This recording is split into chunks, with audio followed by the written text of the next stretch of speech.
Paper differential equation के lecture number 33 में आज हम जो है नया चैप्टर शुरू करने जा रहे हैं। हमारा जो चैप्टर है वो क्या है, अचर गुणांकों वाली रेखिक अवकल समीकरण, linear differential equation with constant coefficient. तो इसमें जो है हम ये इक्वेशंस जो है वो किस टाइप की होती है और इनको सॉल्व करने के मेथड कौन कौन से हैं, ये सब हम इस चैप्टर में पढ़ेंगे। तो चैप्टर के शुरू में हम पढ़ रहे हैं कि रेखिक अवकल समीकरण क्या होती है, लीनियर डिफरेंशियल इक्वेशन।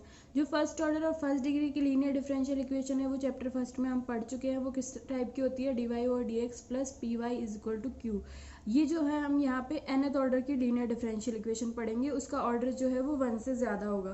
तो हमने क्या लिया है, nth ऑर्डर की लीनियर डिफरेंशियल इक्वेशन किस टाइप की होती है, डी एन वाई और D X N plus P one D N minus Y और D X N minus Y plus on P N Y is equal to Q X. जहाँ पे P one से लेके P N और Q X जो है वो क्या होता है, या तो एक्स के फंक्शन होंगे या फिर कांस्टेंट होंगे। लेकिन यदि आपके P1 से लेके Pn तक, क्योंकि बात नहीं कर रहे हैं हम, P1 से लेके Pn तक कांस्टेंट है, x के फंक्शन नहीं होंगे, वो क्या है, कांस्टेंट है। तो अब इस केस में सारे जो डेरिवेटिव है उनके गुणांक कैसे हो जाएंगे, कांस्टेंट। तो ऐसी वाली इक्वेशन को हम क्या कहते हैं, अचर गुणांकों वाली रेखिक अवकल समीकरण। ये हमारी क्या होगी, इसकी डेफिनेशन ये इस टाइप की होती है। अब हम जो है आगे इसको सॉल्व करने का मेथड पढ़ेंगे। तो रेखिक अवकल समीकरण का व्यापक हल, जनरल सॉल्यूशन किस तरह से निकालते हैं वो हम देखेंगे। तो सबसे पहले हमने इक्वेशन 1 को जो है इस तरह से लिख लिया, डी एन वाई और डी एक्स एन को हमने क्या लिख लिया, कैपिटल डी की पावर एन, जहाँ पे कैपिटल डी की पावर एन का मतलब है D N over D X N plus P one as it is D N minus one और D X N minus one को हमने क्या लिख लिया, कैपिटल डी की power N minus one. Y को हमने बाहर ले लिया, चलते चलते ऐसे लास्ट में क्या आएगा, पी एन और Y is equals to Q X. ये हमने जो है इसको इस तरह से लिख लिया। तो यहाँ पे ये पूरा क्या हो गया, कैपिटल डी का फंक्शन। तो इसको हम लिख सकते हैं F of capital D Y is equals to Q X. हमने इसको इस फॉर्म में लिख लिया। अब जो है आगे इसका सॉल्यूशन निकालते हैं। तो सबसे पहले जो है वो कॉम्प्लीमेंट्री फंक्शन, ये क्या होता है, जो रेखिक अवकल समीकरण है, लीनियर डिफरेंशियल इक्वेशन, उसका जनरल सॉल्यूशन जो है वो होता है C F plus P I. C F मतलब पूरक हल और पी आई मतलब पर्टिकुलर इंटीग्रल। तो यहाँ पे जो है वो सबसे पहले हम पूरक हल कॉम्प्लीमेंट्री फंक्शन, ये क्या होता है, इसको हम पढ़ेंगे। तो इसको हम पढ़ेंगे। सबसे पहली बात, ये कौन से केस में निकाला जाता है, इसको निकालने के लिए, इसको सॉल्व करने के लिए सबसे पहले हम क्यू एक्स को 0 मान लेते हैं। क्यू एक्स को 0 मानने से हमारी इक्वेशन क्या हो जाएगी, F of D Y is equals to 0। इसको जो है हम इक्वेशन फर्स्ट, जो हमारी ये है इक्वेशन फर्स्ट या सेकंड जो भी है ये वाली इक्वेशन, इसको होमोजीनियस पार्ट कहते हैं। जब क्यू एक्स को हम 0 मान लेते हैं तो ये इक्वेशन कैसी हो जाती है, होमोजीनियस टाइप की हो जाती है इक्वेशन। लेकिन ये वो होमोजीनियस नहीं है जो हम चैप्टर फर्स्ट में पढ़ के आए हैं। यहाँ पे क्यू एक्स को 0 मानने पे ये इक्वेशन, इसका क्या हो जाएगा, इक्वेशन 2 का होमोजीनियस वाला पार्ट हो जाएगा। सी एफ जो है वो इस तरह से ही निकालते हैं। इसकी पहली स्टेप ये है कि सबसे पहले आपको क्यू एक्स को 0 करना पड़ेगा, 0 मानना पड़ेगा। तो हमारी इक्वेशन क्या हो जाएगी, function of capital D Y is equals to 0। ये हमारी इक्वेशन हो गई। अब यहाँ पे जो है एक रिजल्ट होता है कि यदि y1 x, y2 x, yn x, इसके n जो है वो लीनियरली इंडिपेंडेंट सॉल्यूशन है, तो c1 y1 plus c2 y2 plus cn yn जो है वो समीकरण 2 का क्या कहलाता है, पूरक हल कहलाता है, पूरक फलन या पूरक हल कहलाता है। यहाँ पे जो है हम देख पा रहे हैं कि ये n ऑर्डर की है, तो इसके n जो है एल सॉल्यूशन हमने y1 से लेके yn तक मान लिए, और यहाँ पे हमने क्या कर दिया, इसका लीनियर कॉम्बिनेशन। तो वो ये क्या कहलाएगा, कॉम्प्लीमेंट्री फंक्शन। ये आपको थोड़ा इंट्रोडक्शन देने के लिए, अदरवाइज ऐसी कोई चीज़ एग्जाम में नहीं पूछी जाती, ये थोड़ा आपके नॉलेज के लिए है। तो ये हमारा क्या हो गया, पूरक फलन क्या होता है उसकी एक तरह से डेफिनेशन। पूरक फलन क्या होता है, जब हम जो है क्यू एक्स को 0 कर लेते हैं, हमारी equation function of capital D Y is equal to 0 हो जाती है। तो इसका जो हल होता है उसको हम पूरक फलन कहते हैं, सी एफ लिखते हैं हम इसको। तो ये हमारा इसकी डेफिनेशन थ्योरी होगी। वैसे अगर हमें किसी इक्वेशन का पूरक फलन निकालना हो तो उसका मेथड क्या होता है, सबसे पहले बनानी होती है हमें सहायक समीकरण, ऑक्सिलरी इक्वेशन। और ये ऑक्सिलरी इक्वेशन क्या होती है, यहाँ पे आपका ये फंक्शन ऑफ कैपिटल डी है। तो इस फंक्शन ऑफ कैपिटल डी को अगर आप फंक्शन ऑफ स्मॉल एम कर दो, जहाँ पे एम जो है वो कोई भी नंबर अननोन है, इसका वैल्यू जो है हम निकालेंगे। ये नंबर जो है रियल भी हो सकता है, कॉम्प्लेक्स भी हो सकता है।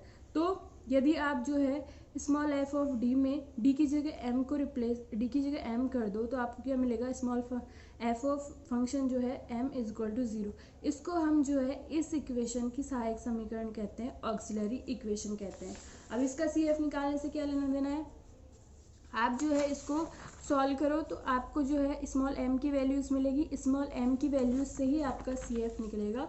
और स्मॉल एम की वैल्यूज़ किस किस टाइप की होती है उस हिसाब से हमने इसको 2-3 केस में बांट लिया है। हमारा केस फर्स्ट ये है, पूरक फंक्शन क्या होगा जब आपकी सहायक समीकरण के मूल जो है वास्तविक हो और भिन्न भिन्न हो, when the roots of auxiliary equation are real and distinct. तो इस केस में क्या होगा, अगर आपने इसको सॉल्व किया F of M is equal to 0, आपके पास एम की वैल्यूज़ अगर केस फर्स्ट हमने क्या माना है वो सारी अलग अलग आती है और रियल होती है, तो उस केस में आपका सी एफ क्या होगा, तो ये है कि माना सहायक समीकरण F M is equal to 0, इसके सभी मूल जो है भिन्न भिन्न है, अलग अलग है, और इनके मान हमने क्या मान लिए m1 m2 mn। तो हमारी जो इक्वेशन है F D Y is equal to 0, इसका हल क्या हो जाएगा, y is equal to c1 exponential of m1x plus c2 exponential of m2x plus सॉन cn exponential of mnx is equal mnx। ये हमारा क्या हो जाएगा, इसका पूरक फंक्शन। वो केस में जब आपके यहाँ पे m की वैल्यूज सारी अलग अलग आई है और रियल आई है, और अगर आपकी इक्वेशन में यहाँ पे qx 0 है तो वो उस केस में यही इसका क्या हो जाएगा, व्यापक हल, जनरल सॉल्यूशन।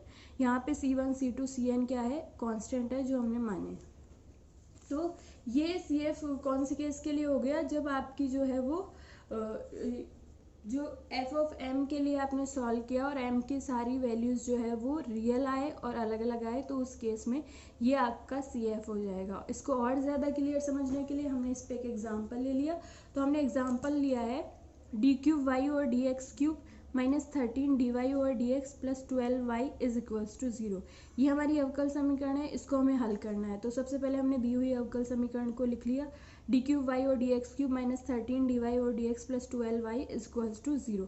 अब यहाँ पे जो है हमने जैसे अभी पढ़ा d3 और डी एक्स क्यूब को हम क्या लिखते हैं, कैपिटल डी की पावर 3, ये कर दिया। y को हमने बाहर ले लिया तो ये क्या हो गया, capital D cube minus 13 as it is D Y और डी एक्स को हम क्या लिखेंगे, कैपिटल डी इसकी पावर 1 प्लस 12, और ये y को हमने बाहर ले लिया इज इक्वल्स टू 0। ये हमारी क्या होगी, डिफरेंशियल इक्वेशन किस फॉर्म में, function of capital D Y is equals to 0। यहाँ पे हमारा qx 0 है तो जो हमारा CF होगा वही इसका क्या हो जाएगा, सॉल्यूशन।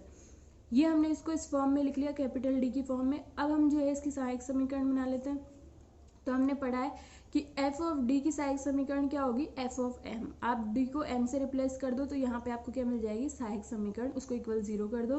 तो इस वाली जो हमारा फैक्टर है इसमें हमने कैपिटल d को स्मॉल m से रिप्लेस कर दिया, तो हमें क्या मिला, m cube minus 13m plus 12 is equals to 0 कर दिया हमने। यहाँ से हम क्या निकालेंगे, स्मॉल m की वैल्यू। तो ये जो है वो इसको हम सॉल्व कर लेते हैं। तो यहाँ पे जो है वो इसको ये 3 की पावर में है तो m की 3 वैल्यूज़ निकलेगी। तो आप अपने हिसाब से सॉल्व कर लीजिएगा। मैंने इसको ऐसे सॉल्व किया है फैक्टर्स बनाने के लिए। मैंने 13m को जो है माइनस 13m को माइनस m माइनस 12m लिख लिया, बाकी m क्यूब और प्लस 12 एज इट इज़ है। यहाँ से मैंने m कॉमन लिया तो क्या बचा, m स्क्वायर माइनस 1 माइनस यहाँ से 12 कॉमन लिया तो m ये प्लस का है तो क्या हो जाएगा, माइनस 1 इज इक्वल्स टू 0। अब जो है m स्क्वायर माइनस 1 को a square minus B square फॉर्मूले से a minus B a plus B लिख लिया। तो यहाँ पे क्या हो गया, m तो है ही m minus 1 m plus 1 minus 12 m minus 1। अब इन दोनों में से मैंने m माइनस 1 कॉमन ले लिया तो यहाँ क्या बचेगा, m इंटू एम प्लस 1 और यहाँ पे minus 12 is equals to 0। m minus 1 as it is, इसको सॉल्व कर लिया तो क्या हो गया, m square plus m minus 12 is equals to 0। और ये m minus 1 as it is है, इसको जो है हम आराम से प्लस m को क्या लिख सकते हैं, plus 4m minus 3m minus 12 is equals to 0। ये जो है वो द्विघात वाली समीकरण है जिसको हम सॉल्व करते हैं उस वाले मेथड से ही मैंने सॉल्व किया है, आप भी अपने हिसाब से कर लीजिएगा। यहाँ पे m minus 1 as it is है, यहाँ से m कॉमन लिया तो m प्लस 4, यहाँ से माइनस 3 कॉमन लिया तो m plus 4 is equal to 0। m minus 1 as it is, इन दोनों में से m प्लस 4 कॉमन ले लिया, यहाँ पे m बचे, यहाँ पे माइनस 3 इज इक्वल टू 0। अब जो है हमारी ये वाली इक्वेशन 3 फैक्टर्स में होगी। अब यहाँ से हम इजीली m की वैल्यू निकाल सकते हैं। m माइनस 1 को इक्वल 0 करेंगे तो m की वैल्यू 1 हो जाएगी, m प्लस 4 को इक्वल 0 करेंगे तो इसकी वैल्यू माइनस 4 हो जाएगी, m माइनस 3 को इक्वल 0 करेंगे तो 3 हो जाएगी। तो यहाँ पे हमारी m की वैल्यू क्या आ गई, 1 3 माइनस 4। अब हम देख पा रहे हैं ये हमारी m की वैल्यू जो है वो केस फर्स्ट जैसी आई है, तीनों अलग अलग है और तीनों रियल है।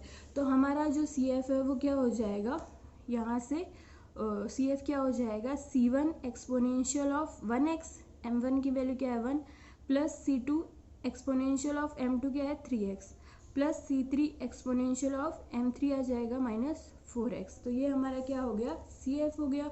और यहाँ से जो है आपकी इक्वेशन खुद ही होमोजीनियस है, QX 0 है, तो इस केस में आपका CF ही क्या हो जाएगा, इस इक्वेशन का सॉल्यूशन जो है कंप्लीट सॉल्यूशन, व्यापक हल, जनरल सॉल्यूशन, ये CF क्या हो जाएगा, खुद ही इसका क्या हो जाएगा, व्यापक हल। तो y = C1 exponential of x plus C2 exponential of 3x plus C3 exponential of -4x, ये हमारा क्या हो गया, इक्वेशन 1 का जो है वो व्यापक हल, जनरल सॉल्यूशन हो गया।